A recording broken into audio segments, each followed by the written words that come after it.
Hi, I'm Erin. Welcome to my home studio. I'm a contemporary embroidery artist and an instructor at Oil and Cotton.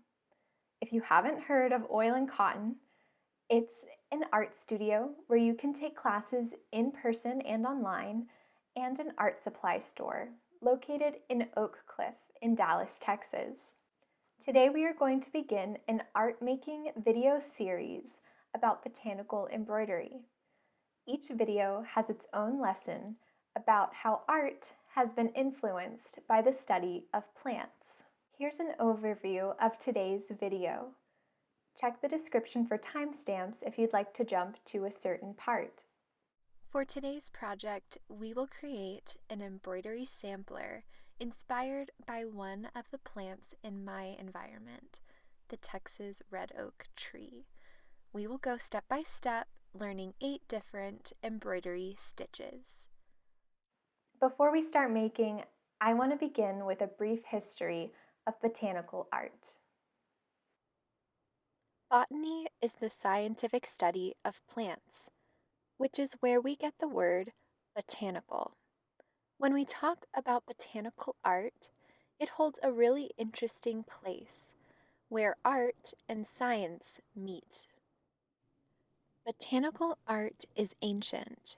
We've found examples in Mesopotamia, Egypt, Greece, and Rome. This is an example from ancient Egypt. Can you tell what plant is depicted? It's a stone carving of barley that looks like it's waving in the breeze. This illustration comes from Germany in the Middle Ages. It was created by Leonard Fuchs, who published a book of just under 500 botanical illustrations. He studied the medicinal properties of plants. Notice in his illustration of a poppy flower how he has incorporated text and labels into his illustration. This is an illustration by Elizabeth Blackwell, who lived in England. She made a living as an artist, supporting her family when her husband was in debtor's prison. Do you recognize the plant? It's the dandelion. What I love about this illustration is that we can see the dandelion in its various life stages. When it's about to bloom, when it's fully in bloom, when it's a head full of seeds, and after all the seeds have blown away. Now that we've seen all of these historical examples of botanical art, let's get started making our own using needle and thread. For this project, you will need an 8-inch embroidery hoop, or whatever size you have on hand, a copy of the pattern, either digital or printed out, embroidery floss in whatever colors you'd like to use, a needle, scissors for cutting the fabric, a light colored fabric, preferably 100% cotton or 100% linen, but feel free to use whatever kind of fabric you have on hand as long as it's not too stretchy. And then a writing utensil that we will use to trace our design. My favorite is a regular pen that has liquid ink, it's not ballpoint. Or you can use a fine tip marker or just a plain old pencil, mechanical or otherwise. If you only have a dark fabric on hand, then you can trace your design using a white colored pencil. Begin by placing your embroidery hoop on top of your fabric, then use your scissors to cut out a square at least 1.5 inches larger than the size of your embroidery hoop. We are going to transfer our embroidery pattern onto our fabric using the tracing method. Begin by taking the 2 rings of your hoop apart. You may need to loosen the screw at the top to do so. place the smaller inner ring on your tabletop surface, and then place your fabric on top. Last, put the larger outer hoop on top of both so that your fabric is sandwiched in between the two hoops. Tighten the screw slightly and tug on your fabric to smooth it out. We're only using this temporarily to trace our design, so it doesn't have to be too tight. Next, flip your hoop over and get your embroidery pattern. Place the hoop so that the fabric is flush against the pattern, and you'll see that we can actually see the pattern through the light-colored fabric. Next, use your writing utensil of choice to trace your design onto the fabric.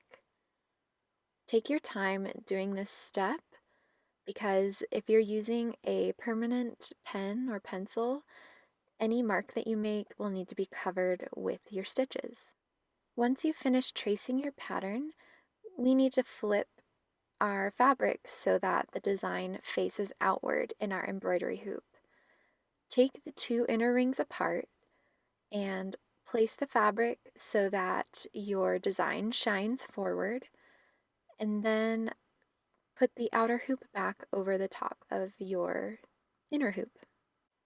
Take your time here and make sure that you're really happy with the placement of your pattern within your hoop. We want to make sure that our fabric is very tight inside of our hoop. The way I like to do this is tighten the screw at the top and then move in a circular pattern, tugging all the way around the perimeter of your embroidery hoop. Then repeat, tighten the screw at the top, keep tugging in a circle around your embroidery hoop. As I was tugging, I noticed that the Texas red oak sign looked a little uneven, so I just tugged in specific directions to try to make that line just a little more straight, although I think it also looks good, a little bit wavy. Next, we're going to split our floss. So when you're beginning, I recommend cutting off an arm's length of floss to work with. Embroidery floss has 6 strands in it, and we are going to separate out 3 and 3, and then pull those two sides apart, letting the ends dangle loosely so that they do not tangle. Next, we're going to thread our needle. I like to hold my needle very close to the end and get it a little bit wet with my saliva, and then push it through the eye of my needle. Fold your embroidery floss in half so that the two ends meet. Then tie a knot using those ends. This is the overhand knot. I recommend making a loop or a teardrop shape and then pulling your floss through the hole and then tighten it, pulling close to the end of the knot. Trim off any excess floss at the end of your thread. Now we're ready to stitch. We're going to begin by focusing on the different outline stitches. We're going to begin with the back stitch following the bottom line of our leaf. Begin by coming up through the back of your hoop at the very end of where you want your stitch to begin. Then come down 1 stitch length away. Then come up from the back 1 stitch length away, and then go back down through the same hole that you used in your second stitch. Repeat this process to fill in the line. Continue stitching until you have just about 4 inches of embroidery floss left. It's important to leave yourself room at the end to tie your knot, especially if you're a beginner. Flip over your hoop to the back to tie your knot. We're going to use the same overhand knot. It's just a little different because you're working with your thread already attached to your fabric. So create a teardrop shaped loop, pull your needle through the hole, And then keep some tension where your floss meets your fabric, and then pull with your hand with the needle in order to tighten the knot. And here that is one more time. Make a loop, pull through with your needle, maintain tension with your thread, pull to tighten, and I even use my nail at the very end to make sure that the knot is flush against my fabric. Continue stitching with the back stitch until you've filled that entire line that makes up the bottom half of the leaf. This embroidery pattern is inspired by the Texas red oak, which is a tree that I had growing up in my front yard. Select a new color for a new stitch.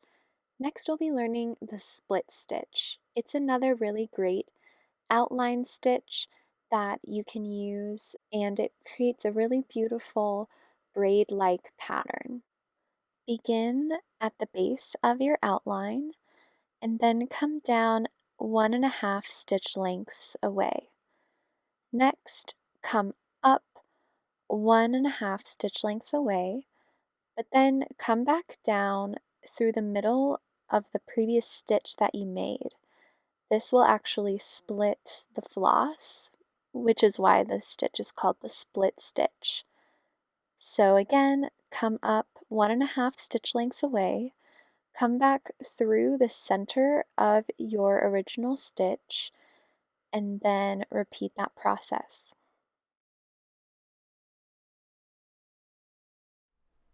In choosing the colors for my embroidery, I thought about the Texas red oak in autumn when its leaves turn red. For my example that I created earlier, I did a mix of green and red colors to sort of replicate as the tree is just beginning to change colors.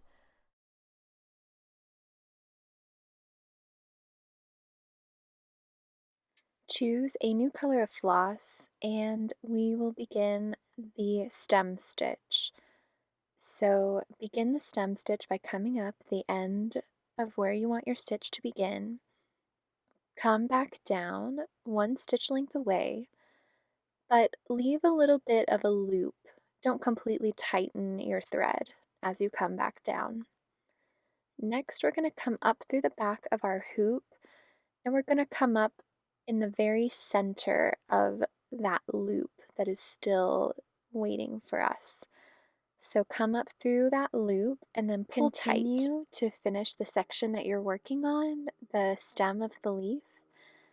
The stem stitch creates almost a rope-like effect from the floss looking like it's wrapping around itself.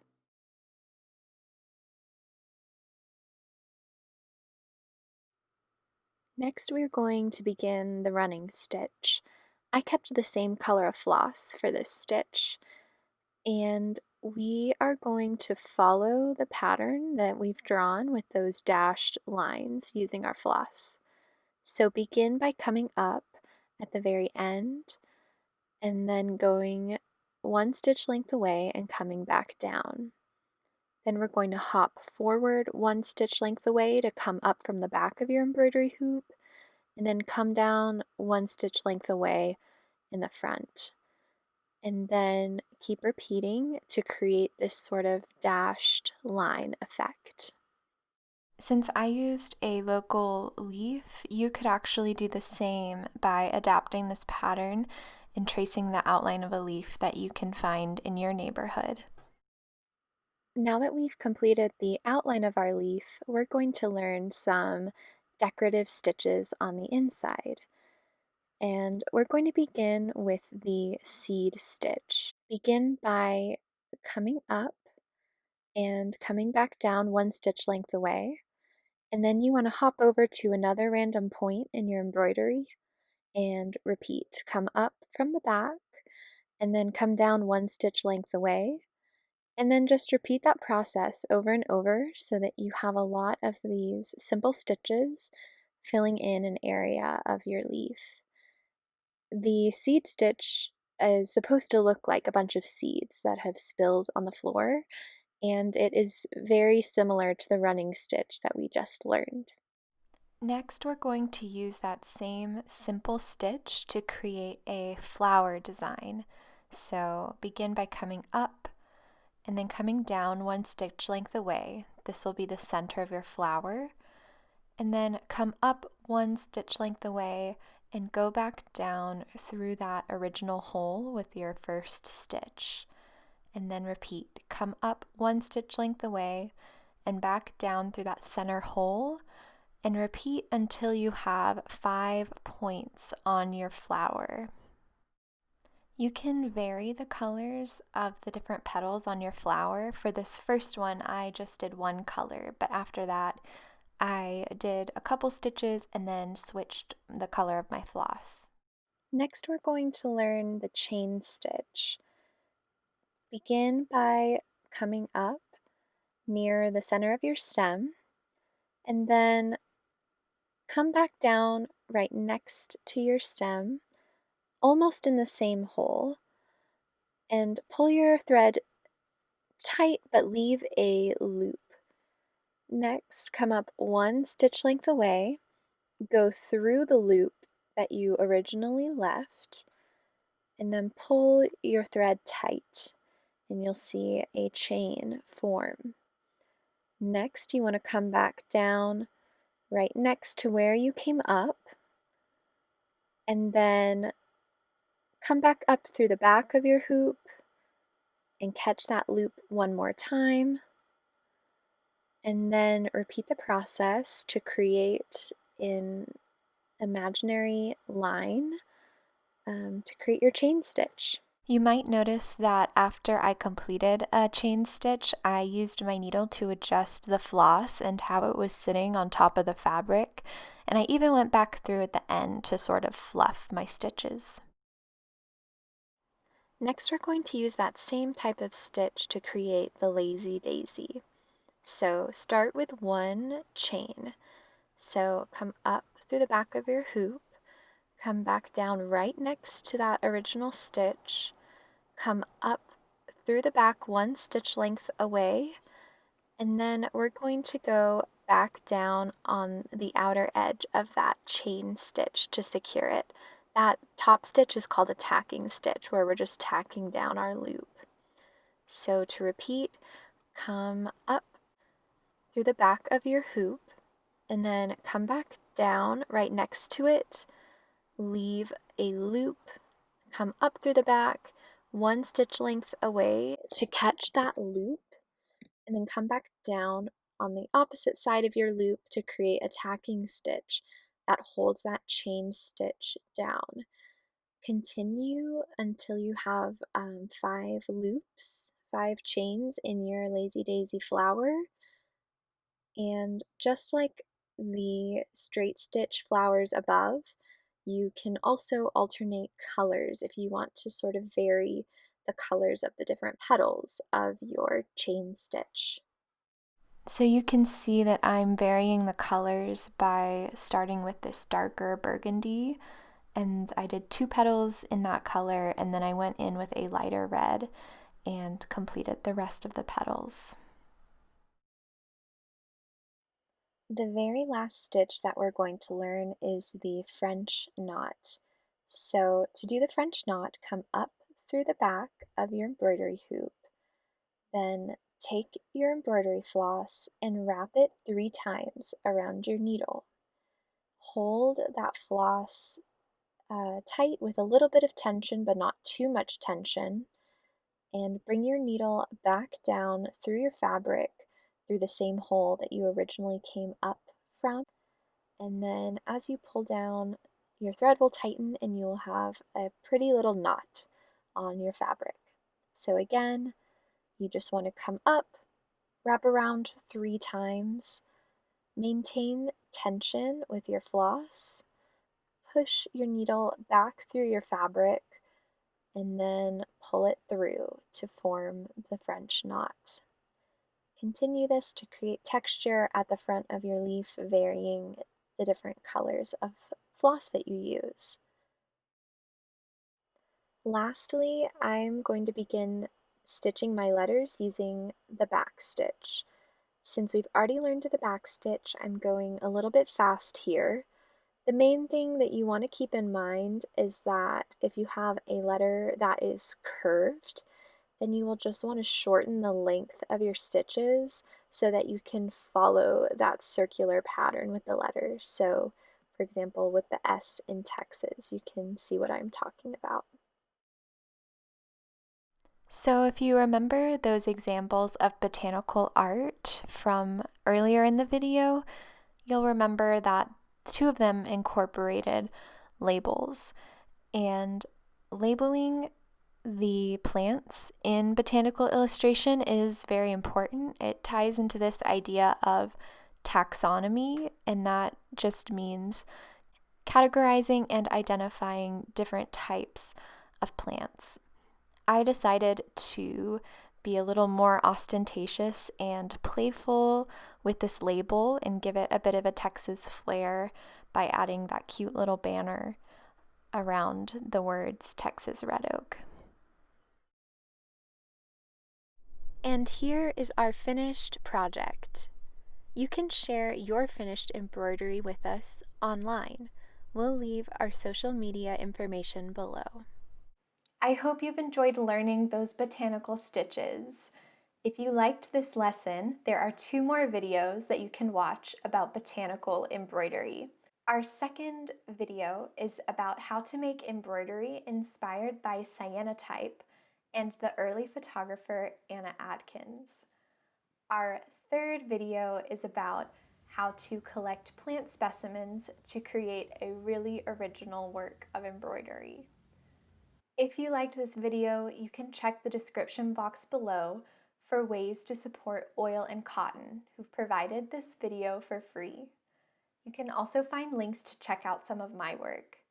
Thank you so much for watching. Happy stitching!